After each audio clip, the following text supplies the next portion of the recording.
மேஷ ராசி மேஷ லக்னக்காரர்கள் தடைகளை உடைத்து வெற்றி பெறுவதற்கு உங்கள் வழிகாட்டுறது 10,000க்கும் மேற்பட்ட பரிகார குறிப்புகளை நம்ம முன்னோர்கள் சொல்லி நம்ம சொல்லக்கூடிய பரிகாரங்கள் லக்னத்திற்கும் பொதுவானதாக இருக்கும். இதை பயன்படுத்தினால மிகப்பெரிய வெற்றிகளை குவிக்கலாம். ஒரு மந்த கிரகமும் ஒரு வேக கிரகமும் இடிச்சுக்கும் போது இவர்களுக்கு எல்லா சூழ்நிலைகள் இருந்தும் நீங்க கேட்ட தடை என்பது வரும். தினசரி காலையில முகம் பார்க்கிறோம்ல சுவாமி, அந்த கண்ணாடிய இவர்கள் தன்னுடைய முக்கியமா மேசராசி மேச லக்னத்தில் பிறந்தவர்கள் வெள்ளிக்கிழமையும் செவ்வாய்க்கிழமையும் வீட்டை 3 1 நாணயம், ஒரு மஞ்சள் துணி, அந்த மஞ்சள் துணியில 3 1 நாணயத்தை கொண்டு போய் குலதெய்வம் வாசல்ல வச்சு முடிந்து தன்னுடைய குலதெய்வம் இருக்கக்கூடிய அந்த இடத்திலே தொட்டு வணங்கி வீட்டிலோ தொழில் செய்யும் இடத்திலோ வைத்து ஐயா சுகமே சொல்லையா. சுகமே சொல்கையா, குரு வாழ்க, குருவே துணை. ஐயா ஜனஸ்தானத்தை பத்தி பேசுறோம், ஒன்றுக்கு மேற்பட்ட தொழில் பண்ணி அதுல வருமானத்தை வர பத்தி பேசுறோம், பணம் பெருகிறதுக்கு நட்சத்திரத்தை கூட பேசுறோம், நாள் கிழமை எல்லாத்துக்கும் பேசுறோம். இருந்தாலும் சில உறவுகள் ஐயா நீங்க சொல்றத சொல்லிட்டு இருக்கீங்க, நான் இவ்வளவு கஷ்டப்படுறேனே அப்படின்றாங்க. அப்ப நம்ம மனசுல என்னதுன்னா ஏதோ ஒரு தடை இந்த 12 ராசிக்காரர்கள் இருக்கு. அது ஏன் வருது? எல்லா ராசிக்குமே யோகங்கள் பாதகங்கள் வாதகங்கள் அப்படின்னு சொல்லிட்டு பாவகம் இருக்கு. ராசி கட்டத்துல 12 பாவகத்துல 6 பாவகம் என்பது உங்க வாழ்க்கையில இருக்கக்கூடிய உன்னத நிலைகளை சொல்லக்கூடிய 6 பாவகங்கிறது வாழ்க்கைக்கு எதிர்துருவமான பக்குவத்தை கொடுக்கக்கூடிய அமைப்பு. 50-50 கண்டிப்பா சாமி. அதனாலதான் அது 12ல சமமா வந்து நிற்கும். ஒரு பாவகத்துக்கு இன்னொரு பாவகத்திற்கு சம்பந்த தொடர்புகள் நிச்சயமா இருக்கு.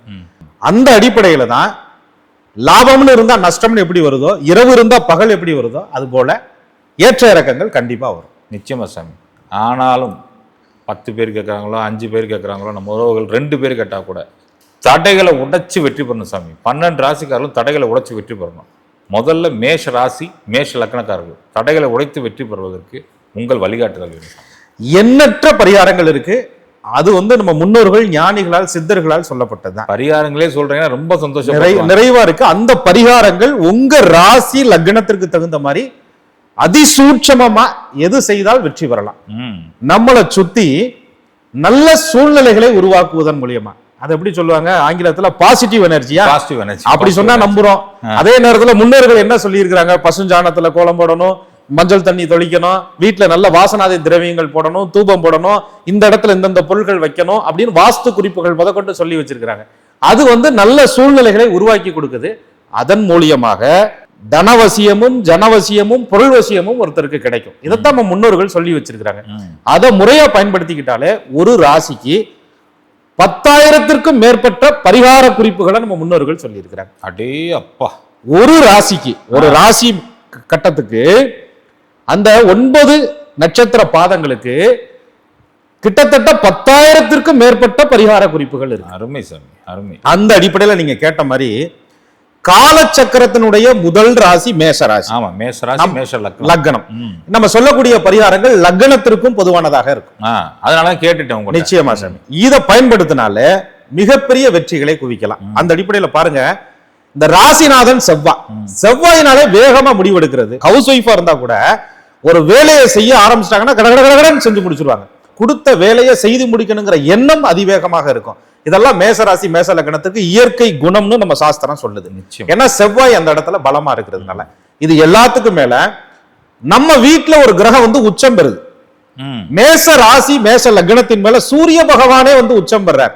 அந்த சூரிய பகவான் இவர்களுக்கு 5ஆம் இடத்து பூர்வ புண்ணியாதிபதியாக வர்றதுனால பூமின்னு சொல்லக்கூடிய செவ்வாயின்னு சொல்லக்கூடிய அந்த பூமி துணையும் 5க்கு அதிபதினு சொல்லக்கூடிய சூரியனே வந்து உச்சம் பெறதுனால அந்த சாமி துணையும் ஒருங்கே இணையப்பட்டவர்கள் மேசராசி மேச லக்னத்தில். உதாரணமா சொன்னா இந்த ராசிக்குரிய தெய்வத்தை முருகப்பெருமான சொல்றோம். செவ்வாய் சுப்பிரமணிய கடவுளை சொல்றோம். ஏன் முருகப்பெருமான நம்ம முன்னோர்கள் சொல்லியிருக்காங்கன்னா, அம்மையப்பனை சுத்தி வந்து பழத்தை கணபதி ஞான பழத்தை வாங்கிடுறாரு. அந்த நுட்பமும் அந்த அறிவும் முருகனுக்கு தெரியாம இருந்திருக்குமா? தமிழ் கடவுளுக்கு தெரியாம இருந்திருக்குமா? நிச்சயமா தெரிஞ்சிருக்கும். தகப்பனுக்கே பாடம் சொல்லி கொடுத்தவர், அவ்வை பாட்டிக்கே ஞானத்தை சொல்லி கொடுத்த குறிஞ்சி நில தலைவனை முருகனை அம்சமாக கொண்ட மேசராசிக்காரர்களுக்கு இயற்கையிலேயே ஞானம் என்பது இருக்கும். ஆனா இந்த பழத்தை பெறணும்னு ஒரு போட்டி வந்ததுக்கு அப்புறம் அந்த கொடுத்த வேலைக்கு டக்குன்னு மயில் எடுத்து வேலை எடுத்து கூகுள் மேப்லாம் கிடையாது, போயிட்டு ரிட்டர்ன் வருவோமாங்கிறதெல்லாம் தெரியாது, அந்த அண்ட சராசரங்களையும் சுத்தி கனகச்சிதமா வந்து நின்று சொன்ன வேலையை செஞ்சாச்சுன்னு நிக்கக்கூடிய அம்சம் முருகன் இடத்துல இருக்கு. அதே போலதான் மேசராசிகர்கள் நுட்பமாக இந்த விஷயத்தை பெற்றுவிடலாம் என்ற அமைப்பு இருந்தாலும் கூட நேர்வழியில தான் பெறணும் அப்படிங்கிறதுக்காக சுத்தி வந்துகிட்டே இருப்பாங்க. இவங்க வேகத்திற்கு ஈடு கொடுக்கும் விதமா தொழிலோ வீடோ சுற்றுப்புற சூழ்நிலையிலோ சரியாக கிரகங்கள் அமைத்து கொடுப்பதில்லை. இப்போ ஆங்கிலத்தை சொல்லணும்னா ஹார்ட் ஒர்க் அப்படிங்கிறது தான் நீங்கள் முருகர் வந்து எடுத்துகிட்டு போனது. விநாயகர் பண்ணது ஸ்மார்ட் ஒர்க். ஓ, ஹார்ட் ஒர்க்கை பிலீவ் பண்ணுவாங்க, ஸ்மார்ட் ஒர்க் அப்புறம் பார்த்துக்கலான்னு போயிடுவாங்களோ? நிச்சயம் ஸ்மார்ட் ஒர்க் தெரியும் சாமி, ஆனா அந்த ஸ்மார்ட் ஒர்க் பக்கத்துல இருக்கிறத பக்கத்துல வாய்ப்பு கிடைக்கும் போது விட்டுருவாங்க. நீங்க என்ன சொன்னீங்களோ அந்த கமாண்ட் எக்ஸிக்யூட் பண்ணிடலாம், அவ்வளவு. அந்த மாதிரி ஒரு அமைப்பை இவர்கள் கொடுக்கும். அதற்கு காரணம் என்னன்னு கேட்டீங்கன்னா அந்த செவ்வாயினுடைய வேகம். ஆனா தொழில்னு வரும்போது, லாபம்னு வரும்போது இவர்களுக்கு படு பாதகத்தை கொடுக்கக்கூடியவர் சனி பகவானாக இருக்கிறார். அதனால ஒரு மந்த கிரகமும் ஒரு வேக கிரகமும் இடிச்சுக்கும் போது இவர்களுக்கு எல்லா சூழ்நிலைகள் இருந்தும் நீங்க கேட்ட தடை என்பது வருது. இதுதான் முக்கியமான காரணம். அப்ப அதை நிவர்த்தி பண்ணுவதற்கு தெய்வத்தினுடைய அருளை தன் இல்லத்திலையும் தன் தொழிலையும் சில மூலிகைகள் மூலியமாகவும் நம்மளை சுத்தி இருக்கக்கூடிய நல்ல விஷயங்களை உருவாக்குவதன் மூலியமாகவும் நல்ல அதிர்வலைகளை உருவாக்கலாங்கிறதுக்கு தான் ஜோதிட சாஸ்திரத்திலே பரிகார தொகுப்பு குறிப்புகள்னே சொல்லப்பட்டது. 6ஆம் இடத்து ருணரோக சத்துரு ஸ்தானாதிபதினு சொல்லக்கூடிய புதன் பகவானே இவர்களுக்கு வம்பு வழக்க உருவாக்கக்கூடிய கிரகம். நிறைய மேசராசி மேச லக்னத்துல பிறந்தவங்க பாருங்க, தன்னுடைய பேச்சினால நியாயத்தை சொல்றேங்கிற பேர்ல மாட்டிக்கிடுவாங்க, சிக்கிக்கிடுவாங்க. வார்த்தையை விட்டுவிட்டு ஏண்டா சொன்னோன்னு ஃபீல் பண்ணுவாங்க, வருத்தப்படுவாங்க.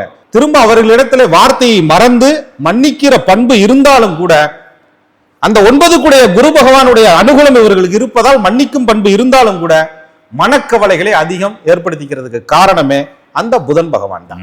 இந்த சனி பகவானையும் இந்த 6ஆம் இடத்து புதன் பகவானையும் சாந்தப்படுத்தி 9 கூடிய தெய்வத்தினுடைய அருள் கொண்ட குருவையும் ராசி லக்னத்திற்கு ஆதிபத்தியமான செவ்வாய் பகவானையும் 5ஆம் இடத்து பூர்வ புண்ணியத்தில் செய்த புண்ணியத்தை எல்லாம் சொல்லக்கூடிய தெய்வ கிரகமான சூரியனையும் அவர்களுக்கு பிடித்த சூழ்நிலைகளையும் உருவாக்கினாலே வெற்றி மேல் வெற்றி வந்து சேரும். வெற்றி வெற்றி வெற்றி தான். அருமை சாமி. இவர்கள் தொழில் செய்யும் இடத்திலோ தன்னுடைய வீட்டிலோ தொழில் செய்யற சின்ன கடையா இருந்தாலும் நான் சொல்லக்கூடிய பொருள்களை எல்லாம் வைத்துக் கொண்டால் நல்ல சூழ்நிலைகள் இவர்களுக்கு உருவாகும். நிச்சயமா நிச்சயம். அதுல பாருங்க சுவாமி, காசு கொடுக்கிற தெய்வம் நம்ம சாஸ்திரத்துல யார சொல்றோம்? சுக்கிரன் குரு. சுக்கிரன் குரு. சுக்கிரனுடைய அம்சம் தெய்வம் யார சொல்றோம்? மகாலட்சுமி. மகாலட்சுமியே சொல்றேன். ஐயா முழுமையா எல்லா கிரகங்களுக்கு உண்டான தெய்வ காரகத்துவங்களும் அத்துபடியா சொல்றீங்க. ஐயா டெய்லி உங்க கூட உட்கார்ந்து இருக்கேன், கிளாஸ் அட்டெண்ட் பண்றேன், நிறைய விஷயங்கள் பண்றோம். நெல்லுக்கு பாஞ்ச நீர் கொஞ்சம் புல்லுக்கு பாஞ்சிருச்சு. நிச்சயம். அப்ப 2க்கு அதிபதினு சொல்லக்கூடிய அந்த சுக்கிரன் மகாலட்சுமியினுடைய அம்சமாக வருவதால் மேச ராசி மேச லக்னத்தில் பிறந்தவர்கள் 2ஆம் இடத்து அதிபதினு சொல்லக்கூடிய சுக்கிரன், அந்த சுக்கிரனுக்கு உண்டான ஒரு கண்ணாடி, மகாலட்சுமிக்கு உண்டான ஒரு கண்ணாடி.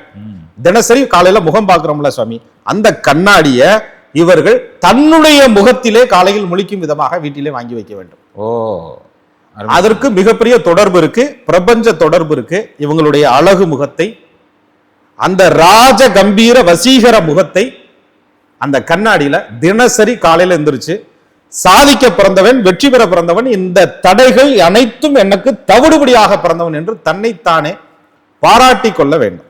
ஐயா ஒவ்வொன்றுக்குள்ளேயும் ஒரு நுட்பம் இருக்கு, சூட்சமம் இருக்கு. தானியங்களையே நவகிரகங்களுக்கு நம்ம சொல்லி வஸ்துக்களை சொல்லியிருக்கோம், நுட்பம் இருக்கு.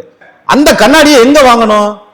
5ஆம் இடத்து பூர்வ புண்ணிய கிரகம் சொல்லக்கூடிய சூரியனுடைய நாளான ஞாயிற்றுக்கிழமை 9 கூடிய பாக்யாதிபதினு சொல்லக்கூடிய குரு பகவான் சொல்லக்கூடிய குரு பகவானுடைய ஓரையிலே, அப்ப ஞாயிற்றுக்கிழமை காலையில 11 to 12 உச்சி பொழுதுல சூரியன் இருக்கக்கூடிய காலம்.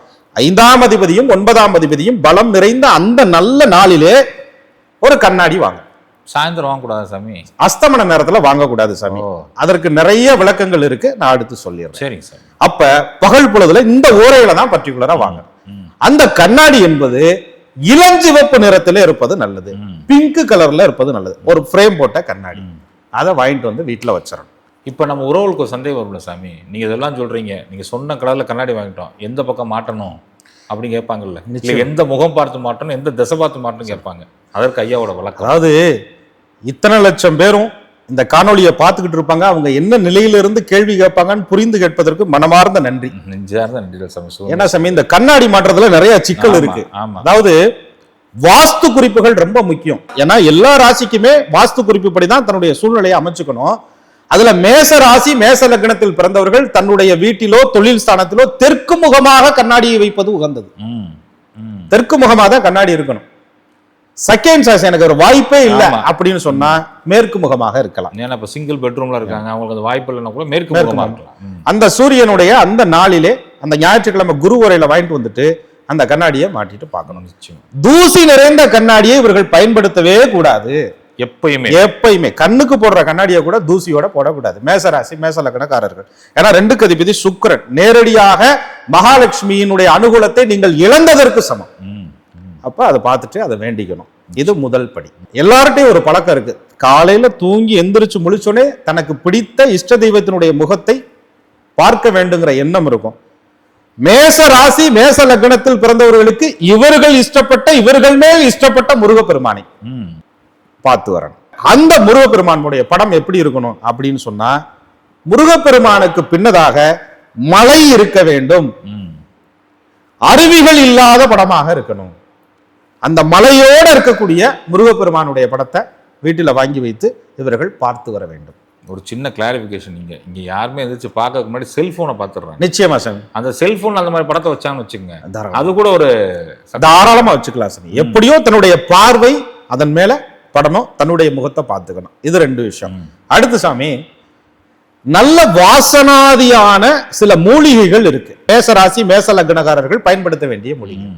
அதுல முக்கியமானது பூலாங்கிழங்கு, கோரைக்கிழங்கு, வாயுலிங்கம், குருவேர், பற்படகம்.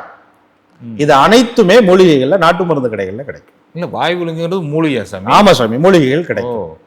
இதோட சாம்பிராணியும் தக்கோலம் என்ற ஒரு மூலிகை இருக்கு, அதுவும் சேர்த்து நல்லா நிழலில் காய வைத்து பொடியாக்கி இதை எல்லாத்தையும் ஒன்றாக கலந்து வீட்டிலே நல்ல வாசனை நிறைந்த தூபங்களை ஏற்ற வேண்டும். சாம்பிராணி படம் தொழில் ஸ்தானத்திலையும் சரி வீட்டிலையும் சரி நல்ல சூழ்நிலைகள் இவர்களுக்கு உருவாகும். முக்கியமா மேசராசி மேச லக்னத்தில் பிறந்தவர்கள் வெள்ளிக்கிழமையும் செவ்வாய்க்கிழமையும் வீட்டை துடைக்க கூடாது. இது என்னையா புதுக்கதா இருக்கு, வெள்ளி செவ்வாயில தானே வீடு கழுவி சுத்தப்படுத்தணும் அப்படின்னு சொன்னா இதுல நிறைய சூட்சமம் இருக்கு. நான் இன்னும் பரிகார தொகுப்புகள்ல சொல்லும் போது உங்களுக்கு புரிஞ்சிடும். திங்கட்கிழமையே நீங்கள் தயார்படுத்திருங்க. முதல் நாள் வியாழக்கிழமையே நீங்க தயார்படுத்திக்கங்க. அடுத்த நாள் எந்திரிச்சோடனே சாமியை கும்பிடுற மாதிரி அந்த வீடு வரவேற்கும் விதமாக மங்கள நாயகன் என்று சொல்லக்கூடிய செவ்வாய்க்கு அம்சமான முருகனையும், வெள்ளிக்கிழமையிலே தனாதிபதி என்று சொல்லக்கூடிய சுக்கிரனுடைய அம்சமான அந்த மகாலட்சுமி தாயையும் காலையில வந்துகிட்டு இருக்கும்போது உங்க வீட்டுல கெஸ்ட் வந்துகிட்டு இருக்கும்போது நீங்க சுத்தப்படுத்தக்கூடாது. ஒரு விருந்தாளி வராருன்னு சொன்னா முதலாளே நீங்க தயாராயிருவீங்க. உங்க வீட்டுக்கு முருகன் வரார், மேசராசி மேச லக்னத்திற்கு முருகப்பெருமான் வரார், தனாதிபதினு சொல்லக்கூடிய சுக்கிரனை நீங்க வரவேற்கிறீங்க, முதல் நாள் தயார் நிலையில் இருக்க வேண்டும். நிச்சயம் இதை பண்ணிக்கங்க. அடுத்து சுவாமி, சனி பகவானாலே காற்று கிரகம்னு சொல்றோம். மேசராசி மேச லக்னத்திற்கு தொழிலை கொடுக்கக்கூடிய சனியே தடைகளையும் கொடுக்கிறார். மேச லக்னம் மேசராசிக்காரர்களுக்கு 11ஆம் இடத்து கிரகமான லாபாதிபதினு சொல்லக்கூடிய சனி பகவான் சரலக்னத்திற்கு 11ஆம் இடம் பாதகஸ்தானம். இது சரம்னு சொல்றோம் மேஷத்தை. அந்த சனி பகவானுடைய பார்வை படுறதுனால பிரச்சனை வருதுன்னா, சனி பகவானுக்கு எது பிடிக்காது, எது இருந்தா கப்புன்னு பிடிச்சுக்குருவாரு அப்படின்னு நம்ம சாஸ்திரம் சொல்லுது. அழுக்கு நிறைந்த இடமும் அழுக்கு துணிகள் நிறைந்த இடமும் அதை சுத்தி அதை அடிக்கக்கூடிய நறுமணங்கள் இருக்கக்கூடிய இடத்துலையும் பாதிப்புகள் நிறைய இருக்கும். அப்ப ஒவ்வொரு மேசராசி மேச லக்னத்தில் பிறந்தவர்கள் ஈசனுடைய மூளை என்று சொல்லக்கூடிய ஈச்சானிய மூளையிலே அழுக்கு துணிகளை வைக்க கூடாது. அப்படி நீங்க அழுக்கு துணிகளை பராமரிக்கிற இடத்துல மூடிதான் வச்சிருக்கணும். குப்பை தொட்டி கூட மூடிய குப்பை தொட்டி தான் பயன்படுத்தணும். அதிலிருந்து வரக்கூடிய வாசனைகள் உங்கள் வீடு முழுவதும் உங்கள் வீட்டினுடைய வெளிப்புறத்திலையும் பரவவே கூடாது. ரெஸ்ட் ரூம், இந்த வெஸ்டர்ன் டாய்லெட் அதுவும் கூட க்ளோஸ் பண்ணி வச்சுக்கணும். நிச்சயமா சாமி. ஏன்னா மேசராசிக்கு ஒரு சூட்சமம் சொல்றேன். 4ஆம் இடம் சொல்லக்கூடிய வீடு மனை வாகன ஸ்தானாதிபதி சந்திர பகவான் உங்க ராசி மேல உட்கார்ந்து இருக்கிறதுனாலதான் நீங்க மேசராசி. அப்ப வீட்டுக்குள்ள நல்ல சூழ்நிலைகளை உருவாக்குனாலே உங்களுக்கு மிகப்பெரிய மாற்றம் வரும். நிச்சயமா சாமி. இதை பயன்படுத்தி அடுத்து பாருங்க, இந்த ராசி லக்னத்தில் பிறந்தவர்கள் இந்த முகத்தை பார்க்க சொல்றோம், நல்ல அதிர்வலைகளை உருவாக்க சொல்றோம். ஒளிக்கு மயங்காத, இசைக்கு மயங்காத யாராவது இருக்காங்களா? இறைவனே கிடையாது சாமி. அருணகிரிநாதர்ல இருந்து எல்லாருமே இசையை வச்சு தான் இறைவனை பார்த்தார்கள். அதனாலதான் இன்னைக்கும் கூட சிவஸ்தலங்கள்ல பாடல் பெற்ற ஸ்தலம்னு சொல்றோம். திவ்ய தேசங்களை ஆழ்வார்களால் மங்கள சாசனம் செய்யப்பட்ட ஸ்தலம் சொல்றோம். பாடல் பெற்ற ஸ்தலத்திற்கும் மங்கள சாசனம் செய்யப்பட்ட ஸ்தலத்திற்கும் போய் வருவதே அவ்வளவு புண்ணியம். அப்ப இந்த இசை அப்படிங்கிறத நீங்க உருவாக்கணும்னா ஒவ்வொரு ராசிக்கும் ஒவ்வொரு இசை உண்டு. ஒவ்வொரு ராசிக்கும் இஷ்ட தெய்வத்திற்கு பிடித்த இசையை வீட்டில் உருவாக்குவதன் மூலியமாக நல்ல சூழ்நிலைகளை உருவாக்கலாம். அப்ப முருகனுக்கு பிடித்தது என்ன? கந்த சஷ்டி கவசம், கந்த குரு கவசம், கந்தர் அனுபூதி, வேல்மாறல், இது அத்துணையும் உங்கள் வீட்டிலே நீங்கள் ஒலிக்க விடுங்கள். காலையில மாலையில தினசரி நீங்க இதை கேட்டுக்கிட்டே வாங்க. ஒரு நல்ல சூழ்நிலைகள் கண்டிப்பா உங்களை சுத்தி உருவாகும். நல்லவர்களுடைய நட்பு கிடைக்கும். இந்த 11ஆம் இடத்து பாதக கிரகமான சனி பகவானுடைய தாக்கம் நிச்சயமாக உங்களுக்கு குறையும். நிச்சயமா. ஒரு கந்தகுரு கவசத்துல முழுசும் அப்படியே ஒவ்வொன்றும் என்னை காக்க காக்க காக்க காக்க காக்க காக்க கதிரிவேல் காத்து. கந்த சஷ்டி கவசமும் கந்தகுரு கவசத்திலே உள்ள உட்பொருளை நம்ம அடுத்து பேசுவோம். நிச்சயமா. அந்த உட்பொருளை உணர்ந்து கொண்டாலே, அதை கேட்டுக்கொண்டாலே அத்தனை வினைகளும் உங்களை விட்டு நீங்கும். அத்தனை உறுப்புகளையும் காப்பார் முருகப்பெருமான். அருமை சாமி. நோய் இருக்காது, நொடி இருக்காது, கடன் இருக்காது, வழக்கு இருக்காது, துன்பம் இருக்காது, இன்பம் மட்டுமே நிறைந்திருக்க அனுகூலம் செய்வார் மேசராசி மேச லக்னத்தில் பிறந்தவர்களுக்கு அந்த முருகப்பெருமான். இதை நீங்க அவரை வரவேற்கும் விதமா இதை பண்ணணும்.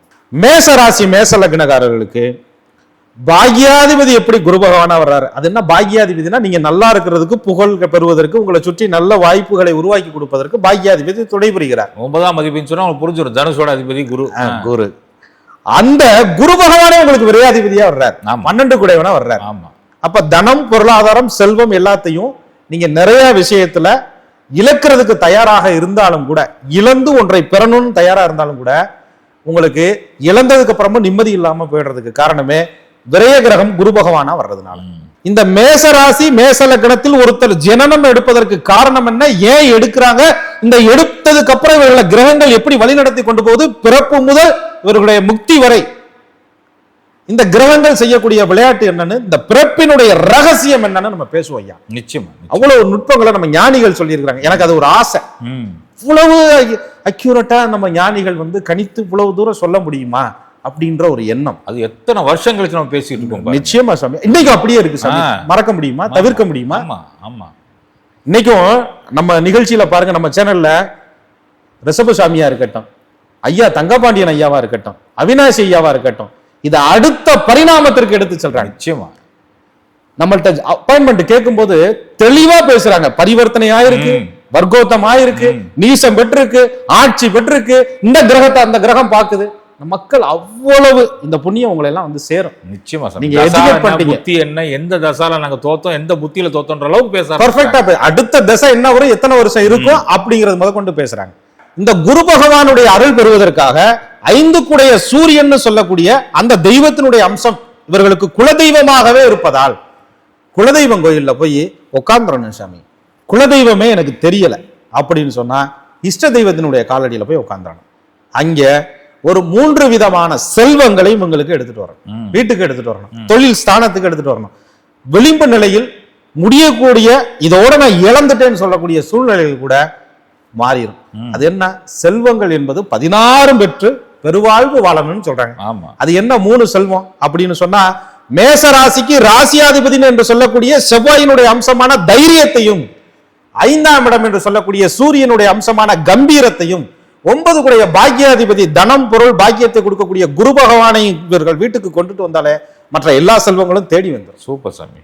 அப்ப 3 நாணயங்கள், அதனாலதான் அதை நாணயம் அப்படின்னு சொல்றாங்க. 2 பக்கமும் சமமா இருந்தாத்தான் செல்லும். ஒரு பக்கம் நல்லா பிரிண்ட் இருக்கு, ஒரு பக்கம் எதுவுமே இல்லைன்னா அந்த பேப்பர் செல்லாது. அது போல இந்த மேச ராசி மேச லக்னத்தில் பிறந்தவர்களுடைய வீட்டிலே சனி பகவான் நீச்சம் பெறுவதால், சனி நீதிமானே நீச்சம் பெறுவதால், கொடுத்த வாக்குறுதியை காப்பாற்றுறதுக்காக எப்படியாவது இந்த தொழிலை கௌரவத்துக்காகவாவது நான் காப்பாற்றணும், கௌரவத்துக்காகவாவது நான் குடும்பம் நடத்தணும், 4 பேருக்கு தெரியாம நான் எப்படியாவது இந்த கஷ்டத்தை தாங்கிட்டு கூட சொந்த பந்தத்து முன்னாடி அப்படி அழுத கண்ணீரை தொடச்சிட்டு கம்பீரமா போய் ஒரு விசேஷ வீட்டுல எல்லாரோட சிரிச்சிட்டு வரக்கூடிய தைரியம் மேசராசி மேசலக்கணத்தில் பிறந்த பெண்களுக்கு மட்டும்தான் உண்டு. கீழே கமெண்ட்ல எழுத சொல்லுங்க, இல்லைன்னு எழுத சொல்லுங்க. ஆண்கள் கஷ்டப்பட்டுட்டு இருப்பாங்க, கடன் வாங்கிக்கிட்டு இருப்பாங்க, வசதி வாய்ப்பே இருக்காது. ஆனா மேசராசி மேசலக்கணத்தில் பிறந்த ஒரு ஆண் வெளியில கண்டுபிடிக்க முடியாத அளவுக்கு இருப்பார். தன்னுடைய சுய கௌரவத்தை விட்டு கொடுக்க முடியாத அளவுக்கு இருப்பார். அதற்கு காரணம் குரு. அப்ப 3 1 நாணயம், வேற எதுவுமே வேண்டாம். இந்த 3 1 நாணயத்தை 9 கூடைய பாக்கியாதிபதினு சொல்றதுனால குரு பகவான் சொல்றதுனால ஏன் எல்லையோட விளக்கம் சொல்லிக்கிட்டே இருக்கேன் அப்படின்னா, ஈஸியா இதனையா நாணயம்ங்கிறான், கண்ணாடிங்கிறாங்க, அதுங்கிறாங்க, இது அம்புட்டுக்கு காரகத்துவம் இருக்கு. இல்ல சாமி, நம்ம உறவுகள் உங்களை பற்றி நன்றாவே தெரியும், நல்லா புரிஞ்சுக்கோங்க. சொல்லுங்க. அதனாலதான் உயிர் காரகத்துவம் பொருள் காரகத்துவம் சொல்றோம். ஒரு மஞ்சள் துணி, அந்த மஞ்சள் துணியில 3 1 நாணயத்தை கொண்டு போய் குலதெய்வம் வாசல்ல வச்சு முடிந்து குலதெய்வத்திற்கு காணிக்கையை போட்டுட்டு, ஐயா உன் எல்லையில இருந்து 3 நாணயத்தை எடுத்துட்டு போறேன். இந்த செல்வம் என்பது என்னுடைய 3 தலைமுறைக்கு. அது ஏன் 3 ரூபாயை கொண்டுட்டு வர சொல்றோம் அப்படின்னு சொன்னா, இவர்களுக்கு பாக்கியாதிபதி குரு என்பதனால குருவினுடைய அலைவரிசை எண் என்பது 3. நாணயம் என்பது சுக்கிரன். அந்த 1 ரூபாய் நாணயம் என்பது சனி பகவானை குறிக்கக்கூடிய அந்த இரும்பு. அந்த நாணயத்தை வாங்கி கொண்டாந்து மஞ்சள் துணியில் கட்டி தன்னுடைய குலதெய்வ இருக்கக்கூடிய அந்த இடத்திலே தொட்டு வணங்கி வீட்டிலோ தொழில் செய்யும் இடத்திலோ வைத்து இவர்கள் பூஜித்து வர செல்வம் பெருகி கொண்டே இருக்கும். பெரும்பாலான மேஷராசிகள் காவல் தெய்வம் தான் கும்பிடுவாங்க. அது ரொம்ப பிடிக்கும் இல்லையா? அங்க கூட அதை வச்சு பண்ணலாம் இல்லையா? தாராளமா. நீங்க ரொம்ப சரியா சொன்னீங்க. இந்த மேசராசி மேச லக்னத்தில் பிறந்தவர்கள் சாந்தமான பெண் தெய்வத்தை கூட ரொம்ப ஆக்ரோஷமாக வழிபடுவார்கள். அதனால காவல் தெய்வமே இவர்களுக்கு ரொம்ப ஒரு குலதெய்வமாக அமைகிறது. நிச்சயமா சாமி, நிச்சயமா. அடுத்ததா சாமி, இவர்களுடைய ராசியில சூரியன் ராசி லக்னத்துல உச்சம் பெறார். நீங்க நிறைய மேசராசி மேச லக்னத்துல பிறந்தவங்க பாருங்க, அவங்க பிடித்த அரசியல் தலைவருடைய படம் அல்லது அவங்க எந்த சமுதாயத்தில் இருந்தாலும் அந்த சமுதாய தலைவர்களுடைய படம், அப்படி இல்லைன்னா இந்த சமுதாயத்திற்கு நல்லது செய்தவர்களுடைய படம். அது ஜாதி மதம் இனம் மொழி எல்லாம் தடை கிடையாது. நிறைய இன்னைக்கு இந்துக்கள் கூட அப்துல் கலாம் ஐயா படத்தை வீட்டுல வச்சுங்களா. நிறைய இஸ்லாமியர்கள் பாரதியாருடைய படத்தை வீட்டுல வச்சிருக்கிறாங்க. அப்ப தனக்கு எது இஷ்டமாக இருக்கிறதோ அந்த தலைவர்களை, அந்த தலைவரை ரோல் மாடலா எடுத்து செயல்படக்கூடியவர்கள் மேசராசி மேச லக்னத்தில் பிறந்தவர்கள், மறுப்பதற்கு இல்லை. அப்படி இவர்கள் தொழில் செய்யற இடத்துல அல்லது தன்னுடைய வீட்டுல தனக்கு பிடித்த தலைவர்களுடைய படத்தை நிச்சயமாக வைத்திருக்க வேண்டும். அதை பார்க்க பார்க்க பார்க்க பார்க்க இந்த மேசராசிக்கு எந்த சபையில நடந்தாலும் அந்த சபையில ஒரு முதல் மரியாதையும் முன்னுரிமையும் இவர்களுக்கு கண்டிப்பாக கிடைக்கும். நிச்சயமா. ஒரு குறிப்பிட்ட வயதுக்கு மேல, மத்திய வயதுன்னு சொல்லக்கூடிய 35 to 40 45 வயசுல இவங்களே ஆட்டோமேட்டிக்கா நிறைய மேஷராசிகள் வாங்கி வச்சிருவாங்க. தலைவர்களாகவே மாறிடுறாங்க. ஒரு குடும்பத்தை வழி நடத்துறவங்க, ஃபேமிலியை வழி நடத்துறவங்க, சமுதாயத்துக்கு நல்லது செய்யறவங்க. அதுக்கு காரணம் அந்த சூரியன் அங்கே பலம் பெறதுனால அந்த தலைவர்களுடைய படத்தை இன்னைக்கும் பாருங்க, நிறைய தொழில் செய்யற அந்த சமுதாய தலைவர்கள் பாருங்க, அந்த தலைவர்களுடைய படத்தை அந்த மேல வச்சிருப்பாங்க. அது மாதிரி இவர்கள் வைத்து வர அந்த தொழில் ஸ்தானம் என்பது இவர்களுக்கு பலமடையும். அவர்களுடைய என்ன ஆற்றல்கள், அந்த ஆத்மா இந்த பூவுலகத்திற்கு செய்த நல்ல காரியங்கள், புண்ணியம் அவர்களை பார்க்கும்போது இவர்களிடத்திலே ஆழ்மனதிலே பதியும். நிச்சயமா சாமி. இப்ப நம்ம சொல்லியிருக்க பரிகாரத்துக்கு இதை மட்டும் நம்ம உறவுகள் கடைப்பிடிச்சா, மேசராசி உறவுகளை கடைப்பிடிச்சா, நாளைக்கு கமெண்ட் எழுத கூட, ஐயா நீங்க சொன்ன பரிகாரத்தை கடைப்பிடிச்சேன், என் வாழ்க்கையில் நல்லா இருக்கேன் அப்படின்னு சொல்லிடலாம் சாமி. இவ்வளவு கடின உழைப்பு போட்டு யாருமே சொல்லாத பரிகாரத்தை சொன்னதுக்கு நெஞ்சார்ந்த நன்றிகள் சாமி. சுகமே சொல்க. சுகமே சொல்க ஐயா. அறமே வழ்க, குரு வாழ்க, குருவே துணை.